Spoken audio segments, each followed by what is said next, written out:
Praise God. Purihin po ang Panginoon, mga kapatid, at isang napakasayang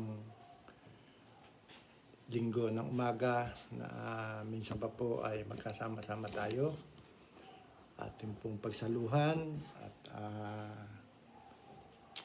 hindi lamang po yung pagsaluhan, kundi yung pong pagsasama-samang purihin natin, sambahin natin ng ating Diyos na siya pong tagapagligtas natin.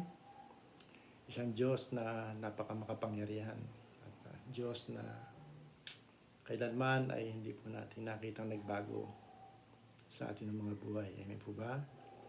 Isang pinagpalang umaga po sa pagbangon po natin, masigla yung ating mga puso, mapayapa yung ating mga kaluluwa at ang mga espiritu po natin nagpupuri sa ating Panginoon. So, puri po Panginoon sa pagsasama-sama po natin ito muli sa harapan ng dambana ng ating Panginoon. Sikapin po natin na siya po ay malugod sa pusong nakikita niya sa bawat isa sa atin at mapagpala po natin siya sa magitan ng isang napaka-banal na pagharap natin sa kanya pong banal na harapan. Amen po. So, buksan po natin muli ang ating mga banal na kasulatan.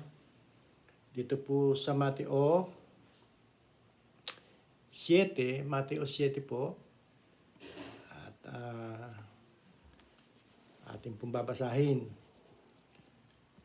Pero bago po natin basahin ang kanyang mga salita, tayo po ay manalangin muna. Humingi tayo ng patnubay, ng gabay sa ating Panginoon sa oras na ito ng ating mga pagtitipon. At magpasalamat tayo na ang Diyos ay hindi nagsasawa na tayo ay kanyang tatanggapin yung ating pagpupuri at pagsamba sa Panginoon. Ano po? So, hallelujah. Dakilang Ama, maraming salamat po minsan pa sa umaga pong ito, Panginoon, sa araw na ito na kung saan ang inyong pong mga anak, ang FLJC family, Panginoon, ibinangon niyo po kami, Panginoon, ng taglay po namin ng kapayapaan, wala pong anumang karamdaman, Panginoon, kundi nandun po yung kaaliwan ng aming mga kaluluwa at kagalingan nito, Panginoon, sa umaga pong ito. Magsama-sama po kami muli sa isang tinig, sa isang puso, sa isang pong layunin na sambahin ka namin sa Espiritu at katotohanan. Panginoon, pabukalin niyo nga po ang aming mga puso ng mayroong kasabikan at mayroong kasayahan. Panginoon, sa oras na ito ng aming buong pagsasama-sama, hindi lamang po yung nagagalak po kami na makapiling ka, kundi ang makapiling namin ng bawat isa, Panginoon, sa spiritual na kalagayan po namin na sasamba sa umaga pong ito sa iyong banal na pangalan. Panginoon, pangunahan niyo po kami at samahan kami ng banal na Espiritu. Minsan pa po ay magbigay po sa amin ng malalim pang kaalaman at hamon sa buhay po ng bawat isa sa amin. Ang mga salita po ninyo na inyo pong ipahayag sa amin sa umaga pong ito ay maging mabunga at maging makahulugan, Panginoon, sa aming pong mga buhay.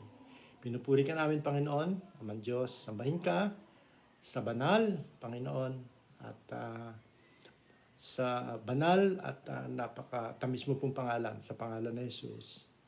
Amen. Hallelujah. So muli po nating pagbulayan, mga kapatid, yung pong the beatitude ng ating Panginoon. Ano po? Alam niyo po, natuwa po ako na balik-balikan ko pong basahin itong mga talatang ito hanggang doon sa verse 12, ano po, hanggang 13. Ano po, na nakakatuwa po na ito po ay maipahayag sa atin ng ating Panginoon. Nakita ko po, nagkaroon ko ng katanungan sa aking sarili. Kung ito palang mga verses na ito na sinasabi ng Panginoon sa ating kapanahunan ngayon, na punong-puno po ng mga pangako. Ano po, pangako po ang babanggitin ko, hindi po kondisyon. Pero parang kondisyon na rin po, hindi po ba? Yung sinasabi niya, mapapalad ang mga, pagkatapos mayroong kalakip na pangako. Para bang, pagka hindi ito nakita sa atin ng Panginoon, yung mga pangakong yun, hindi natin mararanasan eh. Amen po ba? Ito bang mga pangakong ito, pagka naranasan natin eh, mararanasan ba ng mga taong hindi mapalad, na hindi nakita ng Panginoon sa kanilang mga buhay, itong mga mapapalad na ito na binabanggit ng mga taong ito na kanyang binabanggit na mga mapapalad. Hindi po ba? So parang ano po eh, parang naging hamon po sa akin na hindi ko kasawaan na basahin itong mga bagay na ito, na nangangailangan ng malalim na pagtimo sa atin ng isipan, sa ating po mga puso, sapagkat narito po ang kabuuan ng banal na kasulatan na sinasabi yung mga pangakong po pwede po nating maranasan. Amen po? So, patuloy po tayong magbulay sa kalooban ng Panginoon kung ilan po yung pwede natin pag-usapan dito sa susunod pa mga panahon, susunod pa mga araw na hahamon. At magkaroon tayo ng mga pagsusumikap po ba? Ibang pagsusumikap na maranasan natin ito. Pero ang tanong ko di po ba? Magagawa ba natin ng ating mga sarili, sa ating mga sarili lamang ang mga bagay na ito? Kundi doon sa ipanalangin natin, ano po? Sapagkat ito po mga bagay nito, mga karakter ng ating Panginoon eh. Amen po ba? Yung po bang isuko natin yung ating karakter sa karakter ng Diyos? Tama po? Isuko natin at magkaroon tayo ng pagpapakababa na samahan tayo ng Panginoon, na bigyan niya tayo ng ganitong katangian. Sapagkat kung di natin kasama si Lord, sapagkat nasa sa Kanya yung katangian na yun na binabasa po natin, hindi tayo magkakaroon nito eh.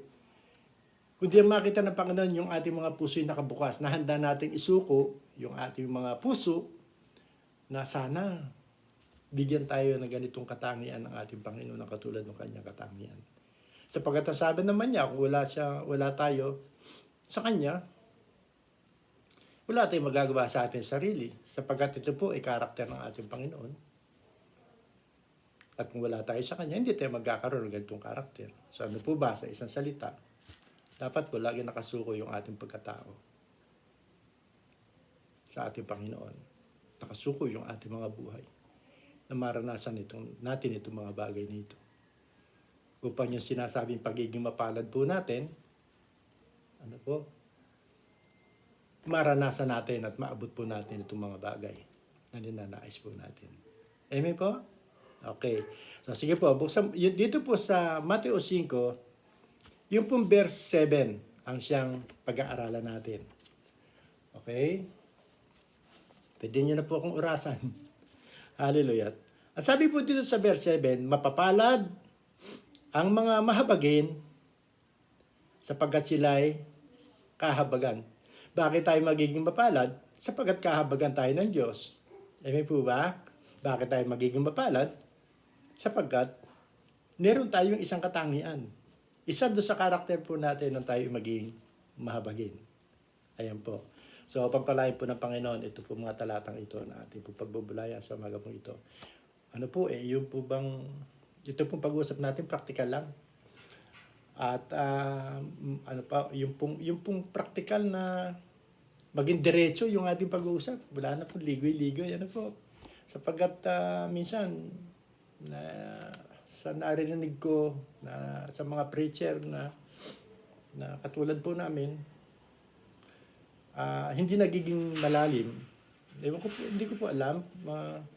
Pero baka hindi nagiging malalim sa isang miyembro ng iglesia. Ano po, yung mga importanteng mga bagay na dapat na pinag-uusapan. Hindi natutuon yung ating pag-iisip, yung ating puso sa panahon po ng ating pagbubulay. Pero ito po, mga kapatid, ginto po ito. Napakahalaga po nito sa buhay po natin. Sapagkat dito tayo dadali ng Panginoon na tayo po maging mapalad. Ano po, sa napakaraming pangako ng ating Panginoon.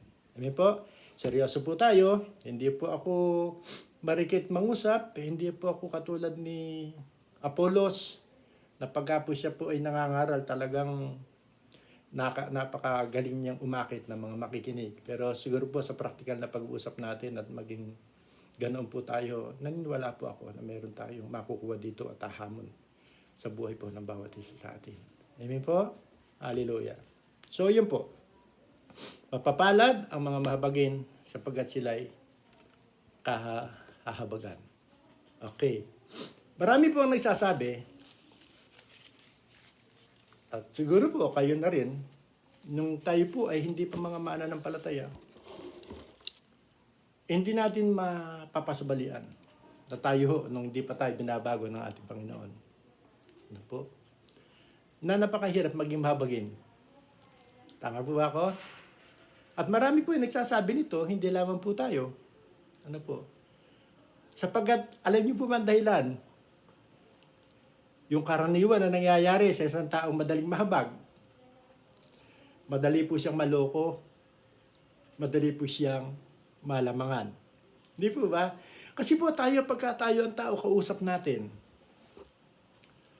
At merong pagka po siya'y nagpapakita ng tayo po ay mahabag sa kanya, siyempre po, kaya ka nahabag dahil doon sa nakikita natin pangangailangan nila. Sinasabi nila pangangailangan nila. Kasi po tayo mga Kristiyano, parang ang dali po nating mapa-oo. Sapagkat ang taong kausap po natin, o isang taong kahabagan po natin, hindi siya magpapakita sa atin na tayo maiinis eh. Hindi siya magpapakita sa atin na tayo magagalit doon sa kanya, ikinikilos at pananalita. Hindi siya magsasalita sa atin, ano po, hanggat maaari gagawin niya yung mapaniwala niya tayo. Tama po ba ako?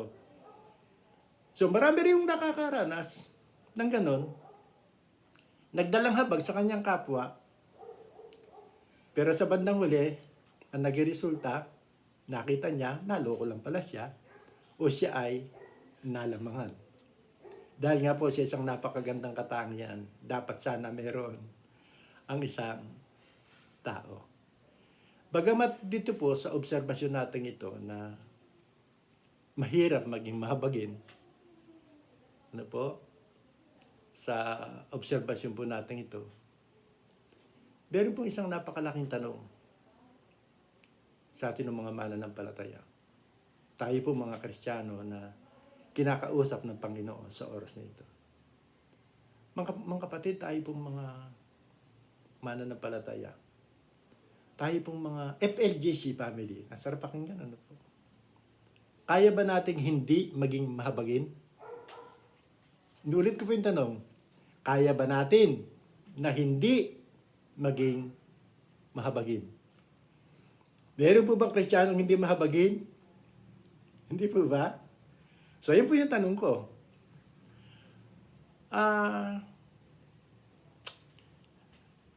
Yun daw pong, hallelujah, hindi rin po pwede yung isang, ang pagiging mahabagin, okay? Yung pong pagiging mahabagin, ay gawin nating isang karapatan. Ano po ba yung sa Ingles? Option. Ano po? Yung po bang, yung pagka po sinabi natin karapatan, yung po bang, yung po bang, kung kailan natin gustong gamitin yung karapatan natin, at saka natin gagawin. Tama po ba ako? Yun yung karapatan eh. May pagkakataon yung karapatan mo, pwede mong pigilin, pwede mong huwag gawin. Ano po? Sapagkat karapatan mo, ikaw ang magpapasya sa iyong sarili. Yun po yung karapatan. Ano po? Bakit po hindi pwedeng karapatan ang pwede natin gamitin maging kasangkapan po natin sa pagiging mahabagin po natin? Sapagkat, ang pagiging mahabagin, ano po, para sa iba, sa kapakanan ng iba, ang gagawin po sukatan sa atin ng Panginoon. Ano po? Sa ipagkakaloob nating habag do sa mga taong kahabagan po natin. Ano po? At kung tayo po ay mahabag sa ating kapwa, ang Diyos din ay mahabag sa atin. Katulad ng binasa po natin best kanina, papapalad ang mga mahabagin sapagkat sila'y kahabagan. Ano po? Sapagkat Yun po isang napakagandang katangian ng Diyos na isang karakter na dapat nating makuha. Na hindi isang karapatan, kundi ito po'y nananatili, nananalaytay sa ugat, sa dugo ng isang mananampalataya. Yung pagiging isang mahabagin. Ano po, hindi po isang option niya, kundi talagang ito ang nais na makita sa atin ng ating Panginoon. Amen po? Kaya nga tanong ko kanina, kaya ba natin hindi maging mahabagin? Hindi ho po pwede. Yung hindi pagiging mahabagin, hindi ho po pwede. Likas na ho sa ating mga mananampalataya. Dala-dala natin sa ating buhay. Yung tayo po ay magkaroon ng habag. Ano po? Ang totoo lang naman, wala tayong po pwedeng idaman sa Panginoon eh. Amen po? Kundi yung kanyang habag, yung kanyang mercy. Ano po? Pwede po ba nating ipagmalaki ang ating kabutihan at sabihin, Panginoon, sapagkat ako'y mabuti, bigyan mo sa akin ang aking hinihingi. Ang totoo niya, mga kapatid, sa lahat ng aspeto ng ating buhay, sa mga panahon ng ating mga kinakarap. Ano po? Huwag naman sinasabi natin ang pag-ibig ng Diyos ay nandiyan dyan. Walang iba. Ang laging dapat na namumutawi sa atin ng mga labi, kundi yung habag ng ating Panginoon. Pero nandun po yung katangian ng pagmamahal ng Diyos yun. Yan po ba? Mag-isip nga po kayo sa buhay po natin. Mag-isip po kayo. Mag-isip po tayo. Kundi yung habag ng Panginoon na kailangan po natin, higit sa lahat. Amen po. Lagi nating inaabot mula sa kahabagan ng Panginoon. Yung pagkilos ng kamay ng Diyos sa buhay ng bawat isa sa atin. Ano po? Kaya wala tayong po pwedeng ipagmalaki sa Diyos na sabihin natin, lalo na pagka tayo po humihiling at isipin natin sa ating mga sarili pagka tayo nananalangin, Panginoon, napakabuti ko eh. Ibigay mo sa akin yung aking hinihiling. Hindi po eh.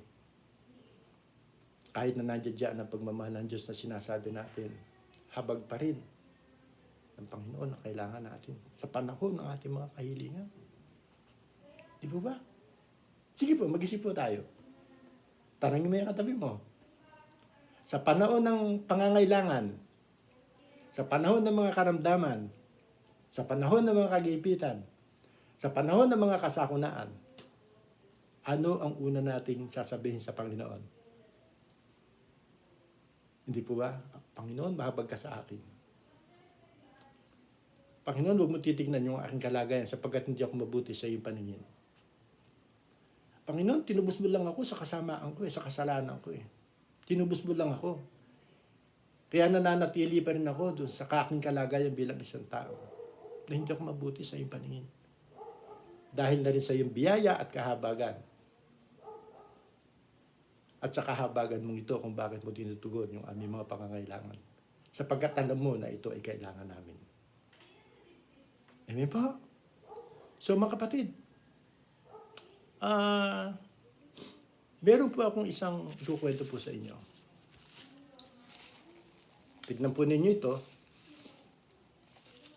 Dito po sa Mateo 18:23, ano po? Ang katapusan po nito ay doon po sa talatang 35. Pero gusto ko pong basahin sa inyo yung unang talata ng kwentong ito ng Panginoon. At matatak ito sa ating puso. Ano po? Ito po ay kwento sa isang hari na yung kanyang alipin ay nagkaroon ng pagkakautang sa kanya. At tignan po ninyo yung naging ugali, itong karakter nitong taong ito. Sa kabila ng kahabagan ng Diyos, nakaabot siya, nakaranas siya ng kahabagan ng Diyos. Ang tanong ko, nahabagan Diyos sa kanya, nakapunta ba sa langit ito?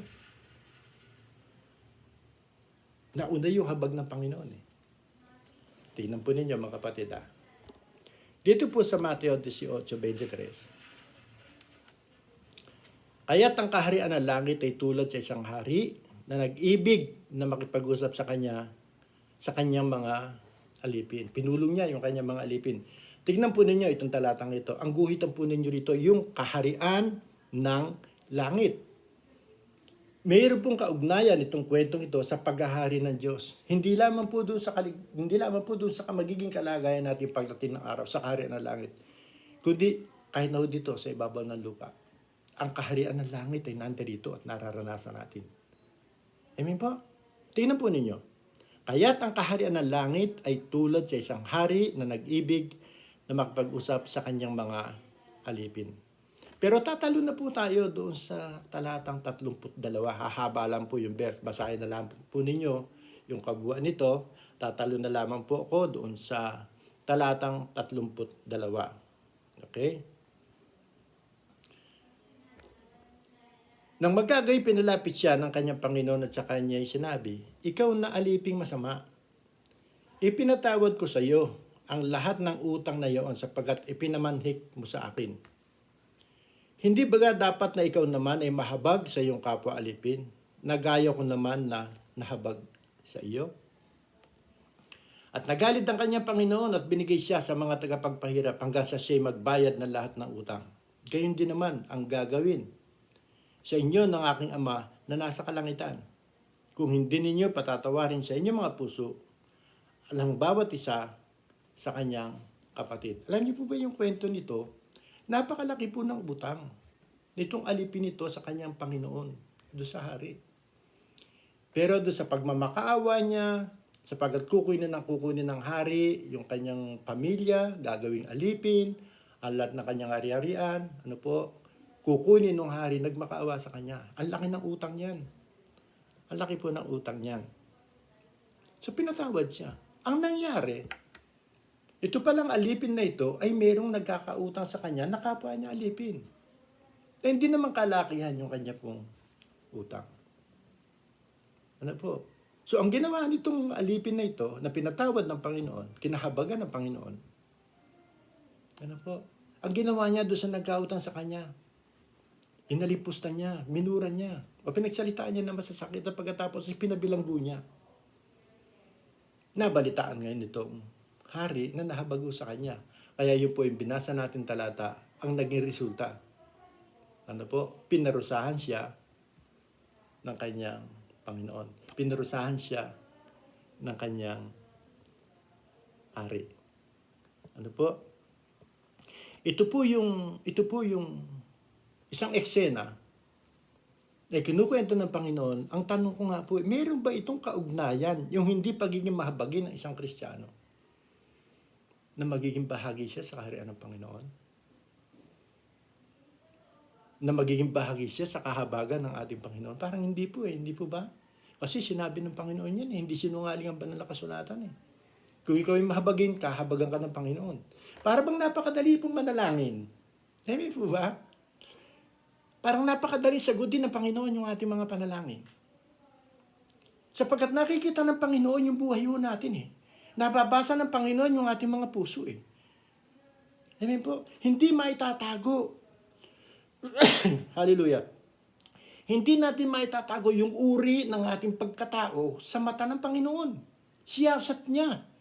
Basa ng Panginoon yung kaloob-looban ng ating pagkatao. Kung anong klaseng Kristiyano po tayo. Kung anong klaseng tao po tayo. Kung anong katangian meron po tayo. Kung yung po bang katangian natin ay nagiging katangian ng ating Panginoon. Yung po bang karakter ng Panginoon ay nagiging karakter po natin. Amen po? Hindi po ito nagiging sapat na sabihin natin tayo mga mananampalataya, tayo mga Kristiyano. Nakatatak na sa ating kaisipan na tayo ay pupunta sa langit sapagkat sinabi natin tayo mga Kristiyano. Ang tanong ko, pagka wala po tayo nitong ganitong mga katangian, Kristiyano ba tayo? Sapagkat yung pagiging isang Kristiyano yung katulad ng katangian ng ating Panginoong Hesus. Hindi po ba? Hindi O bakit tinuturuan tayo ng Panginoon sa ganitong mga pagkakataon na tayo nagbubulay? Pag sumikapan, nasain. Hindi doon sa magagawa ho natin. Nasain at pagsikapan po natin. Isuko natin yung ating pagkatao sa Diyos. Isuko natin yung ating kalooban sa Diyos. Isuko natin yung ating damdamin sa Diyos. Maipalalim tayo sa kapangyarihan ng Banal na Espiritu na mayroong mabuting katangian na siyang magdadala ho sa atin ito na magkaroon tayo ng ganitong kalagayan. Ang tayo po ay maging mahabagin. Amen po? Pero kung mangangako po tayo sa Panginoon, Lord, sisikapin ko maging mahabagin ako, hindi po mangyayari yan. Likas po sa atin yung pagiging karnal, likas po sa atin yung pagiging isang tao. Nakakaiba yung pagkasilang po natin. Kaya nga ho tinatawag tayong ikalawang pagsilang. Doon sa ikalawang pagsilang po natin, doon nagbabago yung ating pagkatao at ang Diyos ay handa na nabaguhin ang bawat isa sa atin. Wala pong Kristiyanong matigas ang puso eh. Amen po ba? Hindi po ba sabi ng Panginoon sa Ezekiel, hindi ko lang po nakuha sa outline ko, bibigyan niya tayo ng bagong puso. Hindi po ba? Ang banal na espiritu ay ipagkakalob niya sa atin, wiwisikan ko kayo, sabi niya. Bibigyan ko kayo ng pusong laman. Aalisin ko yung inyong pusong bato. At bibigyan ko kayo ng pusong laman upang kayo makasunod sa aking mga palatuntunan. Amen po? Kaya pagka yung pong kahit na yung pagkasarili natin ang kinakausap natin, pagka binasa ho natin itong 10 talatang ito, 12 talata. Huwag natin sasabihin sa Panginoon, Panginoon, gagawin ko yung magagawa ko na maganda ko ng ganitong katangian. Hindi po. Siguro po, ang dapat lagi natin sasabihin o sabihin natin sa sarili natin, magsumikap tayo, isuko yung ating pagkatao sa kapangyarihan ng Diyos. Buksan natin ang ating puso sa Panginoon na siya'y manahan sa atin upang magawa natin itong mga bagay nito na pinapangarap natin. Amen po? Hindi ho madali. Hindi ho madali. Alam niyo po, dito sa kalagayan natin ito, dito sa mga talatang ito, binabasa natin. Hindi si Satanas ang kalaban mo natin. Ang kalaban natin, yung ating mga sarili, yung ating prinsipyo, yung pride natin. Hanggat maaari, mayroong matitirang konting prinsipyo para sa atin. Hindi sa prinsipyo ng Diyos. Yung kumisa na nagiging hadlang. Upang hindi magkaroon ng kaganapan yung ninanais ng Diyos. Na meron siyang makitang magandang katangian sa buhay ng bawat isa sa atin. Amen po. Ang banal na kasulatan, tapat na nagsasabi ho sa atin na makita ng Panginoon na magkaroon tayo ng magandang katangian sa ating pong kalagayan. Nandiyan pa po ba kayo? Ang sabi ng Panginoon, pinatawad kita sa utang mo sapagkat nagmakaawa ka sa akin, naawa ako sa iyo. Sabi niya, hindi ba dapat ka rin namang mahabag sa kapwa mo? O ano sabi? At sa galit ng hari, siya'y pinibilanggo hanggang sa mabayaran lahat ng kanyang utang. Gayun din, ang gagawin sa inyo ng aking Ama na nasa langit kung hindi ninyo patatawarin ng buong puso ang inyong mga kapatid na mayroong pagkakautang sa atin. Alam niyo mga kapatid, hindi lamang po ito financial eh. Sinabing pagkakautang, hindi lamang po ito nakatira sa isang bagay na nagkautang ito siguro sa material, sa financial. Halimbawa, yung taong nagbigay ng sama ng loob sa iyo. Walang utang sa iyo yun. Hindi po ba? Yung mga taong magnakaw ng atraso sa iyo sa ibang aspeto, sa isang pagkakataon, hindi pera. Yung nalamangan ka, naloko ka sa isang bagay, hindi po ba pagkakautang? So, hindi lamang nakasentro sa ating isipan ng mga taong nagkaroon ng utang sa atin ay ating patawarin. O baka itanong sa akin, Pastor, paano kung di hingin ng tawad sa inyo, hindi hingin ng pasensya? Siguro po, minsan parang sa prinsipyo natin, sa magiging sagot natin mga Kristiyano, hindi tama, no? Hayaan mo na lang siya. Di ba ba? Yan sabi ng Panginoon, okay lang na magabyato tayo.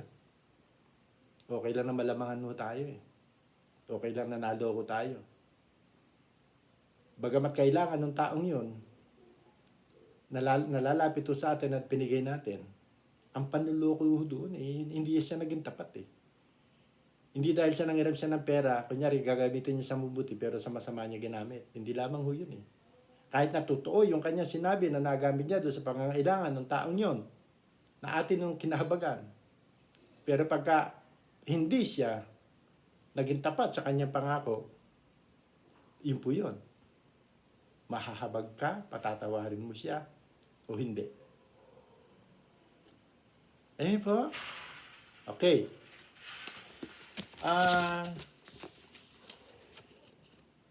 Meron pong 3 saligan. Okay, mapalad ang mga mahabagin. May 3 saligan ng pagpapahayag. Yung pagiging mahabagin. Ulitin ko po, dahil baka ito ay nilista nyo. Ano po? May 3 saligan ng pagpapahayag o pagpapakita yung pagiging mahabagin. Ano po yung una? Number 1. Yung pong pagiging sensitibo natin sa pangangailangan ng iba. Ano po? Ano po ang pinagkaiba natin sa mga hindi Kristiyano sa kalagayan po natin? Yung pong pagiging sensitibo po natin. Ano po? Kasi makikita po natin ngayon, lalo na sa panahon po natin ngayon, marami mga tao po ngayon na tila manhid na. Ano po? Walang pakialam sa iba. Ayun po.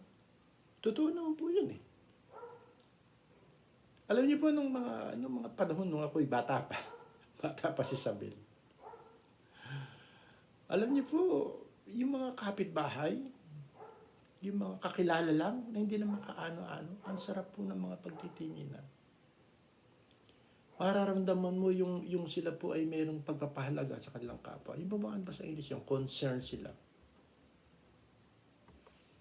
Ano po? Para lagi sila nakahanda doon sa kung ano yung po pwede nilang maibigay, kung ano yung pwede nilang mapahiram. Ano po? Alam niyo po, ng mga panahon po namin, sa mga barangay po namin, halos lahat ng tao doon, mas marami po yung gipit eh. Hindi umaabot yung kanilang mga pangangailangan na naka-budget sa kanila sa takdang panahon. Na talagang doon uli magkakaroon itong mga taong ito. Alam niyo po, sa amin dumunga ka lang sa bintana, bata pa ako. Siguro, edad ko, sigab, yung mga apo kong maliliit. Elementary pa lang po ako. Sumigaw lang sa bintana, yung lola ko. Ano po?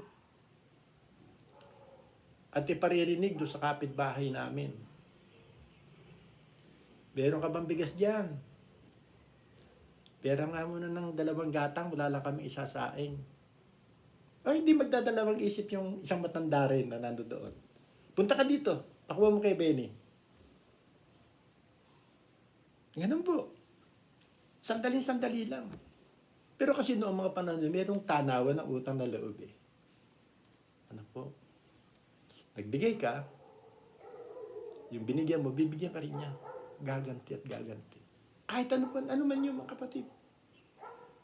Naku, napakasarap pong isipin yung mga nakaraan na yan.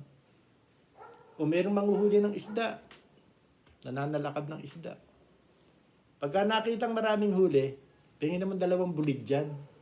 Yung bulig, yung pong isda na laging kasama ng hito sa sapa. Magbibigay. Ano po? Ganyan po ang kagandahan ng mga panahon po namin. Kabataan ko pa. Yung bawat isa po ng mga magkakapitbahay doon. Ating gabi. Maglalaga ng kape. Ang kapitbahay. Hindi po 3-in-1 yun. Hindi po Nescafe. Sinangag na bigas. Hating madaling araw pa lang, nagkukwentuhan na eh. Nagkukwentuhan na yung kapitbahay namin, yung isang pamilya eh. Gising na rin kami. O, meron ka ba sobrang kape dyan? Tingin naman. Punta ka dito. O, dililipat doon. Doon na makikipagkwentuhan hanggang sa mag-umaga. Tingnan niyo pong kagandahan ng pagsasama ng mga panahon. Ano po? Pero alam niyo po, sa kapanahonan natin ngayon, ang karamihan ngayon, manhid na at walang pakialam sa buhay ng tao. Halos magkatikit na yung kanilang mga bahay. bulong lang nagkakarinig ka na. Pero sa panahon ng mga pangangailangan, sapagkat nadadala ka na, minsan mong sinubukan, napahiya ka, subukan mo at makikita mo at masusubukan mo yung inihiram mo sa kanya o umihingi ka ng pabor sa kanya. At sabi niya, wala, yung pala meron. Ganyan po ang panahon. Sa panahon po natin ngayon. Amen po. Alam niyo mga kapatid, sa atin ng mga mananampalataya, yung pagiging mahabagin po natin, ito po ay natural na eh. Nagiging natural na po sa atin. Hindi na kinakailangang ipilit pa. Ano po? Hindi na kinakailangan yung mahabang diskusyon upang tayo po ay kumilos para sa kapakanan ng ating kapwa. Ano po? Yung pagiging merciful po natin o yung pagiging mahabagin po natin, pangalawa po yan. Okay, inuulit ko po. Pangalawa po yan sa kalikasan ng followers of Lord Jesus Christ. Ano po? Yung pong pagiging mahabagin ay kailangan nananalatay sa dugo ng isang tunay na tagasunod ng ating Panginoon. Ang pagkahabag ay isang madali ang reaksyon, mabilis ang reaksyon. Ano po? At hindi na niya kinakailangang pag-isipan pa. Hindi ho katulad ng karapatan eh. Pag-aaralan mo pa, pag-iisipan mo pa, at saka ako gagawin sa'yo yung karapatan ko, hindi po. Sa pagiging mahabagin. Nagiging natural na po sa atin, sa pag-uhubog sa atin ng Diyos. Na maging kalikasan natin. Ang mga bagay na ito. Amen po. Lalo-lalo na nga po ngayon, mga kapatid, ano po? Yung po nangyayari sa ating bansa. Nakakalungkot po yung naranasan ng mga kababayan po natin. Buong Luzon, mga kapatid. Papunta ka ng Bicol, dulo na Luzon. Magkabilang dulo, mula Hapari hanggang Hulo. Ano po, Luzon. Nasalanta po ng sunod-sunod na bagyo. O siguro po, hindi naman na tayo inutusan ng Diyos na magpunta ka doon, lahat ng ariran mo, pamahagi mo. Pero kung halimbawa, mga kapatid, merong kakatok sa pintuan mo, napakalapit lamang po natin. Diyan lang sa Montalban, sa San Mateo, dito po sa Marikina. Halimbawa, may kakatok sa pintuan mo. Mag-iisip ka pa ba? Hindi ba kailangan yung immediate reaction? Iisipin mo pa ba, baka itong taong ito nanloloko, sinasamantala yung pagiging mahabagin ko? Ang titignan ba natin sa atin sa sarili, yung sarili nating katwiran na pumasok sa kaisipan natin? O maniwala ka na lang na itong taong ito talaga nangangailangan ng tulong? Bigyan mo ng 2 kilong bigas, 1 lumang damit, mga kapatid, ano?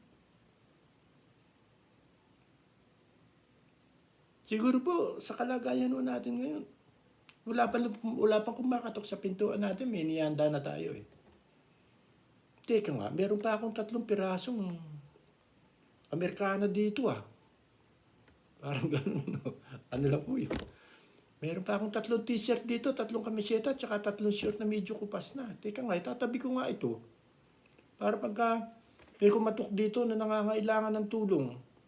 Sapagkat nandun tayo sa isang okasyon, sa isang pangyayari na talagang hindi ka tatanggi.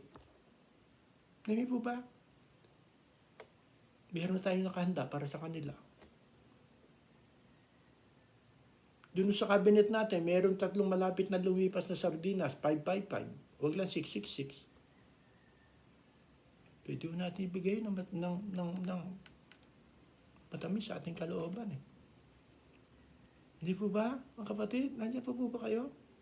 Kailangan po ng isang Kristiyano yung madali ang reaksyon, yung mabilis na reaksyon. Sa panahon na ang Diyos, mga kapatid, hinihipo po tayo na mahabag tayo sa kalagayan ng ibang tao.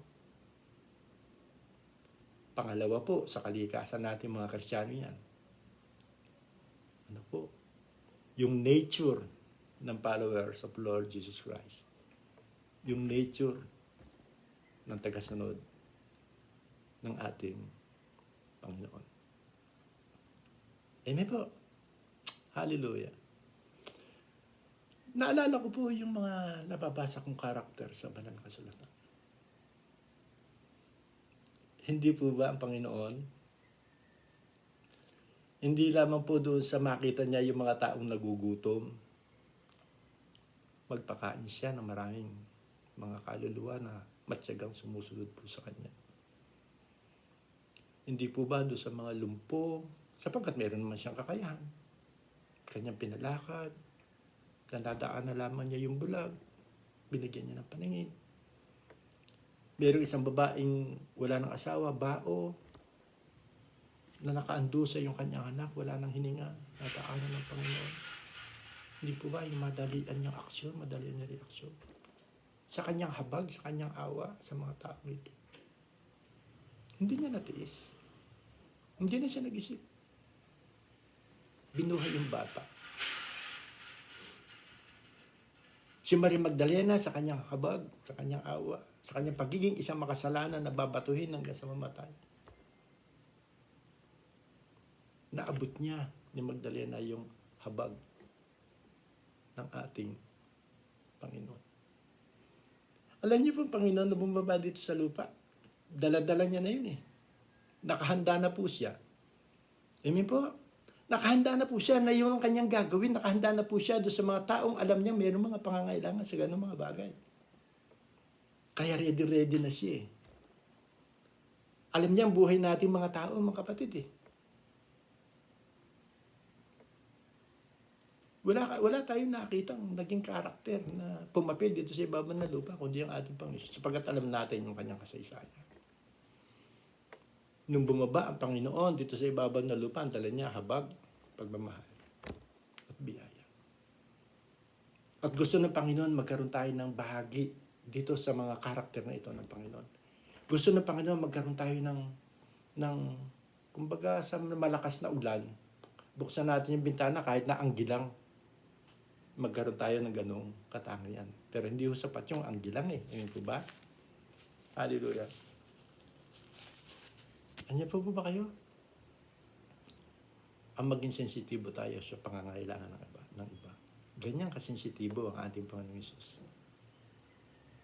Dahilan kung bakit siya mababa dito sa lupa. Kung ang Diyos hindi mahabagin, kung si Lord hindi mahabagin, ba't pa siya pababa dito sa lupa? Kung wala man tayo sa mundo, Diyos pa rin siya. Mamuhit pa rin tayo sa kasalanan, Diyos pa rin siya. Pero paribasa alam ng Panginoon yung kasakitan na nararanasan ng isang taong dapat nakahabagan. Alam ng Panginoon niya. Napakalaki ng puso ng Panginoon. Napakahirap sukatin ng puso ng Diyos sapagkat nandoon yung pagmamahal at kahabagan. Ang puso ng Panginoon, di po kasi laki lang ng puso natin eh. Kung i-imagine natin spiritually, napakalaki ng puso ng Panginoon. Kasya tayong lahat doon sa puso ng Panginoon. Pagka ipinadama niya yung kanyang pagkabag sa atin. At kung ang Diyos ay naging mahabagin, hindi niya tayo bibigyan ng ganong katangian sapagkat isinuko natin ang ating buhay sa Kanya. Hindi po ba? Lahat ng Panginoon ang siyang nauuna eh. Hindi po ba? Siya yung unang umibig sa atin, kaya natin siya hinibig. Siya yung unang nahabag sa atin, kaya naman tayo nagkaroon ng habag. Siya yung nagpakita ng kanyang kapakumbaba, nakababaan loob, kaya naman tayo naging mapagpakumbaba loob. Lagi siyang nauuna. Pero gusto ng Panginoon yung kanyang katangian na yun, maging katangian po natin. Sapagkat naging bahagi po tayo ng kanyang pamilya. Amen po. Hallelujah. Andiyan pa po ba kayo? Pakitanong nga yung katabi natin.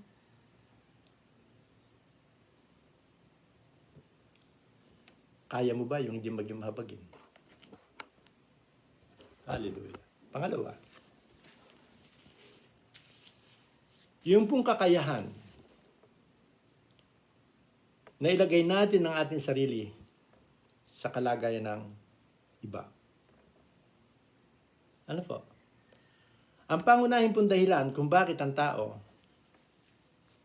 okay, hindi natin maintindihan ang ating kapwa sapagkat hindi natin naisasaalang-alang yung kanilang kalagayan. Pero siguro po kung tayo ay lalagay sa kanilang kalagayan, madali natin silang maunawaan. Amen po?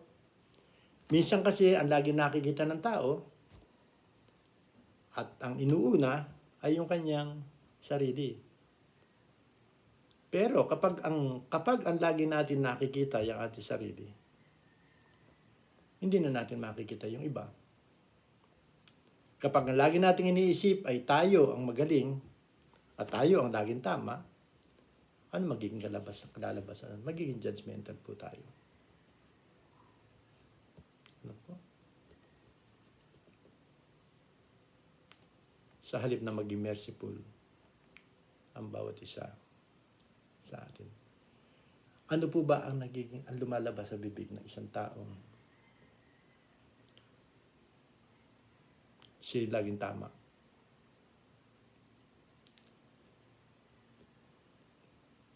Ang laging iniisip niyan, hindi yung iniisip ng taong kahabagan eh.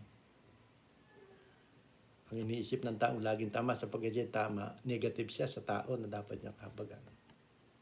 Nag-iisip siya ng maraming mga bagay na gumagawa ng mga kadahilanan upang yung habag hindi maabot ng taong dapat na kahabagan. Bakit po? Kasi nakatingin tayo sa sarili natin. Tayong mga tao. So hindi ko po sinasabing sarili natin, kaya ako sinasabing natin ganun po tayo. Kundi gusto lamang po natin maging malawak yung ating pag-iisip tayo bilang isang tao. Salamat sa Panginoon. Nakakilala po tayo sa Kanya. Salamat sa Panginoon sapagkat siya na ang kumukontrol sa atin. Salamat sa Panginoon sa kabutihan ng Diyos na nagkaroon tayo ng pagbabago sa ating mga buhay. Kaya natin pinag-uusapan itong mga bagay nito upang tayo ay maging iba sa kanila. Amen po? Mawala tayo sa sarili nating tayo laging tama. Amen po ba? Na nag-iisip ka agad ng mga bagay para wag tayo mahabag sa Kanya. Sana ho, wala nito sa FLJC family. Sana po sa FLJC family walang judgmental. Kundi lahat ay maging merciful po ang bawat isa po sa atin. Sino po yung taong ilinagay niya yung kanyang sarili sa kalagayan ng iba? Sino po yung taong yun nilagay niya yung kanyang sarili sa kalagayan ko? Sa kalagayan mo, sa kalagayan ng katibo mo. Sino po yun? Walang iba kundi ang ating Panginoon. Mapapasa po natin yan sa Pilipos. Hindi po ba? Bagamat siya isang Diyos, hindi niya hinaring ang kanyang pagkapantay sa Diyos. Kundi naganyong alipin. Inilagay niya yung kanyang sarili sa katulad ng ating pagkatao. Nakuha niyo ba? Kaya ang ating Panginoon, nauunawaan niya yung kalagayan ko. Nauunawaan niya yung kalagayan mo, kapatid. Nauunawaan niya yung kalagayan ng ating pamilya. Nauunawaan niya ang tao kung bakit siya nagkukulang, maging doon sa kasalanan kung bakit nagkakasala. Sapagkat dama ng Panginoon sa kanyang pagiging isang katulad doon natin, dama niya yung kalagayan po natin hanggang sa kaloob-looban ng ating pagkatao. Hanggang doon sa pagiging makasalanan po natin. Kaya nga niya tayo tinubos eh. O kulang Diyos na lumagay sa kalagayan natin. Sino yung mapapako sa krus? Tayo. Sino yung dadanas ng maraming hagupit? Tayo. Sino ang makukulong sa mga bilangguan dahil sa kasalanan natin? Tayo. Pero inako niya lahat yun. Alam niya yung hirap ng kalagayan ng isang makasalanan. Alam niya yung klase ng ating pagkatao. Wala ko sa atin yung pagiging mahabagin eh. Hindi magkakaroon ng katuparan ng layunin ng Panginoon sa buhay ng tao kung hindi niya tayo bibigyan ng isang magandang katangian na tayo yung kanyang gagamitin upang ang Diyos ay maluwalhati sa atin ng mga buhay. Nakukuha niyo po, pinag-uusapan natin. Kung walang kapakumbabang loob, walang kahabagan, walang maamo, walang nahahapis, wala po yung mga verses na yan. Maluluwalhati ba ang Diyos sa buhay natin? Mapapapurihan ba ang Diyos sa buhay natin? Makikilala ba ng mga tao ang Diyos sa buhay natin kung wala yung mga bagay na yan? Sapagkat siya nangahapon sa ating kapwa. Yung pagpapakilala natin na tayo mga Kristiyano sapagkat meron tayong ganitong klase ng mga katangian. Amen po. Kaya niya tayo binago kaya niya tayo tinubos sa kasalanan sapagkat ang kasalanan na pumipigil upang wag natin gawin itong mga bagay na ito. Hindi mangyari itong mga bagay na ito. Yung plano ng Diyos hindi mangyayari kundi hindi magiging ganito yung kalagayan po natin sa pagiging mapapalad. Amen po. Ulitin ko po yung ginawa ng Panginoon. Sapagkat siya tao, na sa kalagayan ng mga taong kanya pinagaling, nararamdaman niya kung anong kalooban, kung anong sakit, kung anong hapdi ng kalooban, anong hirap ng kalooban. Itong mga taong ito na pinagpakitaan niya ng mirakulo sa kanila pong mga buhay. Yung hirap ng kalooban. Ano po? Yung isang nanay na kaisa-isa niyang anak, wala pa yung ama, nawala pa yung ama. Kung gaano kasakit para sa isang nanay sa kanyang pag-iisa na isang balo. Dama ng Panginoon yun eh. Sa pagkatala ng Panginoon, nakasiyahan na lang nitong babaeng ito yung kanyang anak na namatay eh. Ang kagalakan ng kanyang anak eh. Ano po? Yung anak na lang niya, ang kanyang kagalakan at kasiyahan. Dama ng Panginoon yun eh. Pinuhay yung bata. Makikita natin kung bibigyan natin ng eksena eh. Katakot-takot na yakap ang ginawa ng babae at sinamba ang ating Panginoon. Nakikita niyo po ba? Sa iba't iba sitwasyon na kalagayan ng mga taong kinabagan, tayo na nahabagan din ng Diyos, mararamdaman po ba natin kung anong damdamin meron yung mga taong kinabagan po natin? Mararamdaman po natin yun. Yung magsalita lamang sila sa atin ng isang pagpapasalamat. Dahil baka alam natin na wala sila igaganti.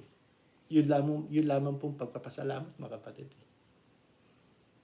Sa buhay natin, naluluwa lahat yung ating Panginoon. Sapagkat nakita ng Panginoon yung karakter po natin, yung kalikasan po natin, ibigay ng Panginoon, nakita niya sa buhay natin. Maaari meron tututol dyan yung isip natin eh. Kaya alam niyo mga kapatid, maging isipan natin, dapat nakasuko sa Panginoon yan. Para yung kaisipan ni Kristo, maging kaisipan po din natin. Nasa Korinto po yun. Na maging pag-iisip ni Kristo, maging pag-iisip din po natin. Amen po.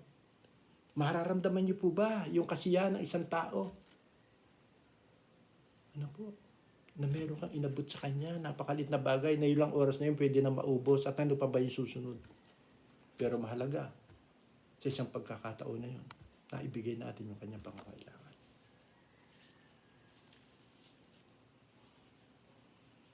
Nakakagalak. Ano po ba? Hindi ho tayo naiiyak dahil habag ho tayo sa kanila.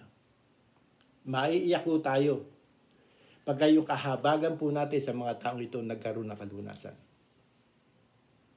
Ngayon, alam natin na may mga taong dapat kahabagan, iiyakan mo sila. Eh, ba't ka iiyak? Wala ka pa namang ibinibigay sa kanila. Mahihibsan ba yung iyak natin ngayon, pagluha natin sa kanila? Sa kanilang nararanasan? Eh, wala pa naman tayo binibigay sa kanila. Ang pag-iyak po natin, dapat pag-iyak ng kagalakan sapagkat ginamit tayo ng Panginoon sa mga taong dapat natin kahabagan. Mapapalad sa mga mahabagin sapagkat sila'y kahabagan. Katulad nung nabanggit ko kanina, mga kapatidan, parang napakadali para sa Panginoon na yung ating inihiling ay Kanya ibigay. Sapagkat nakita niya yung magandang katangian natin bilang mga anak ng Diyos. Lalo na kung sasabihin natin, Panginoon, mahabag ka. Dito sa hiningi kong ito, yung hiningi ko po sa inyo, habag. Huwag mo na sasabihin yung sapagkat nahabag ako sa iba. Alam na ng Panginoon yun. Sapagkat alam po natin na ang Diyos ay mahabagin. Hindi napakahirap para sa Kanya. Yung Kanyang kahabagan ay iabutin niya sa atin. Bakit po? Sapagkat yung kalagayan natin, inilagay ng Diyos, ng ating Panginoon, yung Kanyang sarili sa ating kalagayan. Alam pa yung ating mga pangangailangan. alam niya doon sa isang sitwasyon ng buhay natin kung karapat-dapat bang tayo ay kahabagan ng ating Panginoon at ibigay niya yung kailangan natin na yun sa panahon ng ating mga pangangailangan at inaabot natin yung habag ng ating Panginoon. Amen po ba? Siguro po minsan hindi lamang po yung subukan kundi niyanda natin ang ating sarili. Ilagay natin yung ating sarili sa iba. Siguro, maaaring yung iba, may mga tao po pwedeng magbigay ng kadahilanan kung makakarinig sila ng ganitong mga pag-uusap ng mga Kristiyano.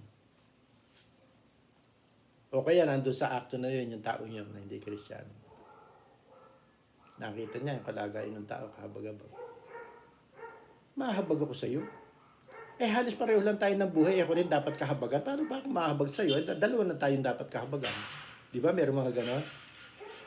Pareho lang tayo ng buhay. Pareho lang tayo ng pangangailangan. Kung meron dapat mahabag sa iyo, sa akin meron dapat mahabag. Bakit kita kahabagan? Ang lupit, ano po?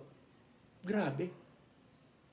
Pero tayong mga mananampalataya, meron bang po pwede maging ganong katwiran?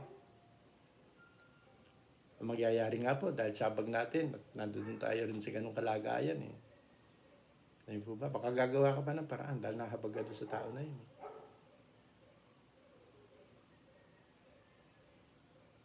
Sabi nga ng Bible, buhay nga natin, pwede natin bigay sa ating kapwa. Meron ganun mga pangangatwiran. Andiyan pa po ba kayo? Ba't ako mahabag sa iyo? Ako rin naman dapat yung kahabagan. Ako rin nanghihingi, naghihintay din ng aking mga pangangailangan na mayroong magbigay na iba. Spirit of poverty. Alam niyo mga kapatid, hindi darating sa buhay natin yung ganong katwiran Gagamitin ka nga ng Diyos Gagamitin ka ba ng Diyos sa panahon ng iyong pangangailangan para mahabag ka sa tao na yon? Gagamitin ka niya. Sapagkat alam niya yung taong kahabagan mo, may bibigay ka sa kanya. Sapagkat sa kanya manggagaling.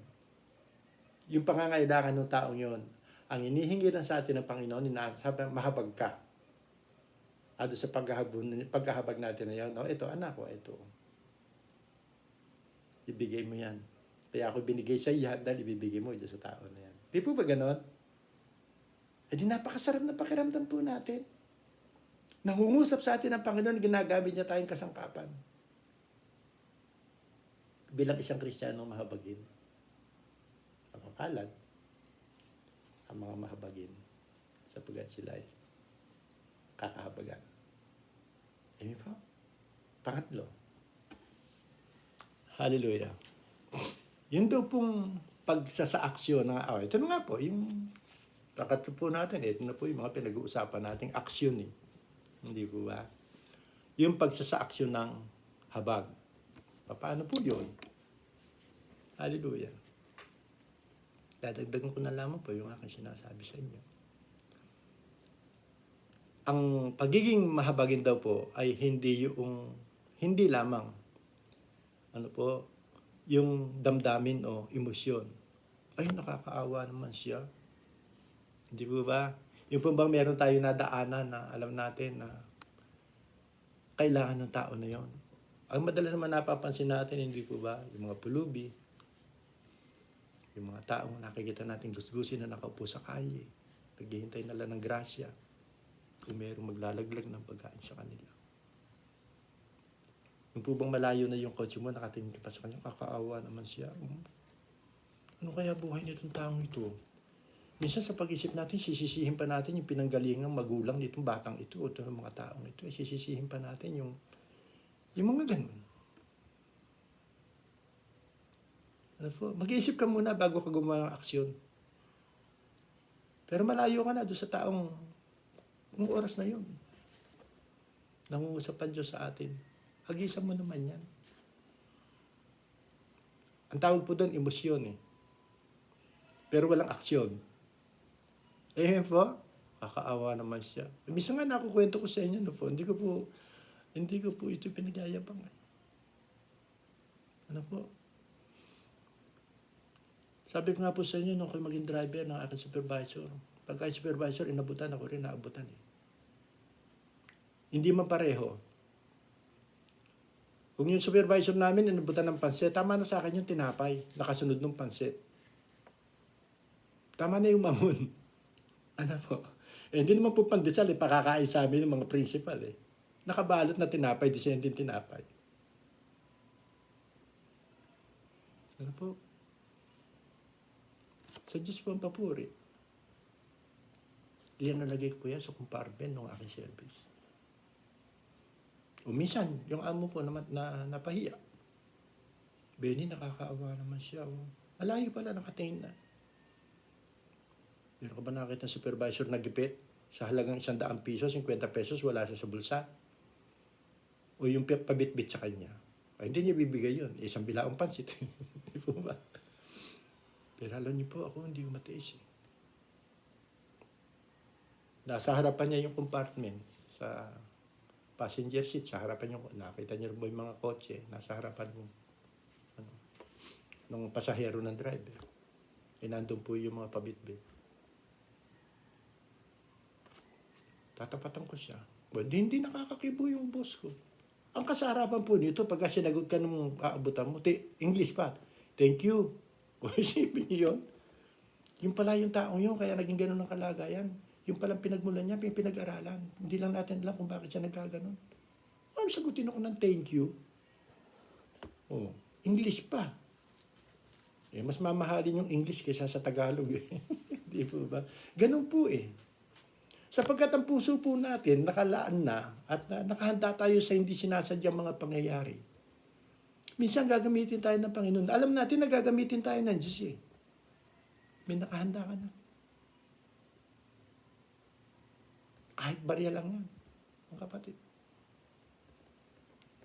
Ano po? Ang pagdugong po sa pangangailangan ng ating kapwa. Kailangan. Halimbawa, kung naawa tayo sa nakita natin batang namumulot ng pagkain sa basura. At kung sa oras na yun, meron naman tayo po pwedeng yati sa kanya, hatiin ho natin. Iabot po natin sa kanya. Iminur mo yung sasakyan mo. O kung ikaw ay naglalakad, magminur ka sa tapat nitong batang ito. Minsan, kakainin na lang natin, iabot na lang natin sa kanya. Ayun po. Si Christ nga po, buhay niya, binigay niya para sa alang-alang mo sa atin. Ay, yung papagkain lang. Nakukuha niyo po yung punto na ating pinag-uusapan. Nakikita niyo po yung kadakilaan ng Kristo.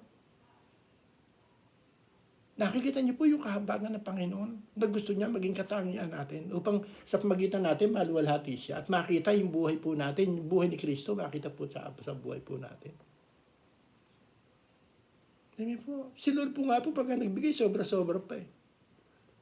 Lumalabis pa na 12 bakul. Eh tayo po, walang hatian lang ho natin eh. May katotohanan po ba itong pinag-uusapan natin? Na hindi tayo dapat matulad sa ibang mga taong parang hindi rin tayo naiiba sa kanila pagka nangyari yung mga bagay na yun eh. Ipakita ho natin na naiiba tayo sa buhay nitong mga taong ito. Kakaiba ho tayo. Amen po. Hallelujah. Dapat natin silang hatian sa pagkaing hawak po natin. Kung halimbawa naawa tayo sa isang matandang nadapa, bira naman tayo makakitang ganun eh. Pero kinukuha ho lamang natin itong mga magagandang halimbawang ito kung ano dapat na mag-reaction natin sa ibang pagkakataon na hindi naman ganitong karanasan na pwede nating makita. Baka mamaya, ihintayin pa natin na meron tayong makikitang nadapa, meron tayong nakitang namumulot. E kung nasa bahay naman tayo na makikita natin. Pero kahit na nasa bahay tayo, meron tayong nakahanda sa pagdadalang habag po natin sa mga taong ito. Na kung sino po yung taong lalapit po sa atin. Ayun po. Kailangan natin siyang tulungan para makatayo. Ibig sabihin, physical lamang po ba? Literal na yung nadapa. Ibabago natin. Sa ibang paraan. Marami tayong mga kapatiran. Marami tayong nakikita natin nadadapa sa kanilang buhay. Lalo-lalo sa spiritual. Diba, nahabag tayo sa kanila at kailangan natin silang ibangon sa kanilang pagkakadapa. Hindi tayo mga judgmental. Sinisikap natin itong mga taong ito na nadadapa sa kanilang spiritual na kalagayan. Paibangon po natin sila. Amen po. Kung halimbawa naawa tayo sa isang kapitbahay, sa mga taong nakikilala natin, na ulila, nawala ng isang mahal sa buhay, sasabihin ba natin sa kanila, buti nga sa'yo. Yung pala, galit ka sa kanya. Yung pala, madalas, pero siyang ginagawa sa yung hindi natin naintindihan. Doon lang dapat natin kahabagan yung mga tao na yan. Amen po ba? O di, pupunta tayo sa kanila. Aaliwin natin sila. Makikiramay tayo sa kanila. Hindi lamang makikiramay pa. Hindi po ba? Pwede natin ipakita sa kanila yung tipid ng ngiti. Hindi ka naman nahalakak doon. Namatay na nga, hahalakakan mo pa.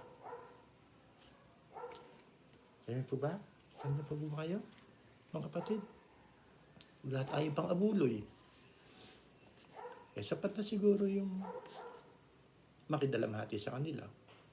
Huwag mo nalang bibilisan ng subo ng cornic, baka malugi pa yung namatayan. Joke lang po yun. Pag may dalang candy, nasa bulsa, ay ang pangit po nun, ano po. Sa mga hindi Kristiyano lang po. Di ba, kung kapalagayan doon yung namatayan, humingi ka ng isang ganun lang po. Amen po. Natatawa lang po ko sa sinasabi ko. Mga kapatid, gusto ko pong ulitin, dito po ako magtatapos. Gusto ko pong ulitin yung salitang bahay bata. Ano po? Sa salitang Hebreo, yung pong bahay bata sa spiritual, tinatawag po itong mercy. Na halos kahalintulad ng salitang womb, bahay bata. Ano po, kung saan doon sa loob nitong womb na ito, nitong bahay batang ito, mayroong isang buhay na nabubuo sa kanyang uterus. Ano po? Alam niyo po, yung tunay na pagkahabag, ito raw po ay bumubuhay, nagbibigay ng pag-asa, nagliligtas sa isang mapanganib na kalagayan. Inuulit ko po. Na po, yung pong mercy, yung tunay na pagkahabag, ay bumubuhay, nagbibigay ng pag-asa, at nagliligtas sa isang mapanganib na kalagayan. Mga kapatid, tignan po natin ang ating Panginoon sa pinag-uusapan po natin ito. Siya po yung maging sentro ng ating mensahe. Ito pong tatlong ito na aking pong binabanggit sa inyo. Yung bumubuhay, yung nagbibigay ng pag-asa, nagliligtas sa isang mapanganib na kalagayan. Nasa Panginoong Hesus po yan. Dahil sa kanyang malaking pagkahabag sa atin ng kalagayan. Ano po? Na siya'y nakatulad sa tao upang ilagay niya yung kanyang sarili sa kalagayan ng bawat isa sa atin. Na tayo na nawawala ng pag-asa, na tayo ay nanganganib sa isang mapanganib na kalagayan. Na tayo mga kapatid, nalalagay sa isang kalagayang maaaring maging kamatayan natin nang dahil sa kasalanan. Inabot ng Panginoon yung kanyang pagkahabago sa atin. Na nagkaroon tayo ng buhay. Doon sa mercy na yun, doon sa sinapupunan ng isang babaeng nagbibigay ng buhay. Sa paglabas natin dito sa mundong ito, meron na tayong bagong kapanganakan. At sa bagong kapanganakan ito, mga kapatid, isa doon sa katangian ng isang ipinanganak ng muli. Una, yung kababaang loob. Ang pangalawa sa nature po natin, yung pagiging mahabagin. Mapapalad ang mga mahabagin sapagkat sila'y kakahabagan. Amen po. Ulitin ko po isang tanong sa aking pagtatapos. Ano po yung tanong na yun? Nakalimutan ko na yata. Kaya ba natin, mga kapatid, kaya ba natin hindi maging mahabagin? Amen po? Purihin po ang Panginoon. Practical na pagbubulay nating mga anak ng Diyos. praktikal na kaalaman na ang ibubunga naman po nito ang maabot po natin ang kahabagan ng Diyos at maging bahagi tayo ng kanyang kaharian. Amen po. God bless po. FLJC family. FLJC mahabagin. May bababang kalooban. Ano po? At handang magsakripisyo alang-alang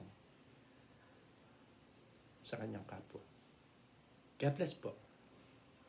Purihin ang Panginoon. Isang napakasaya, mapagpala, pinagpalang araw ng linggo sa buhay po ng bawat isa sa atin. Purihin po ang Panginoon. Amen.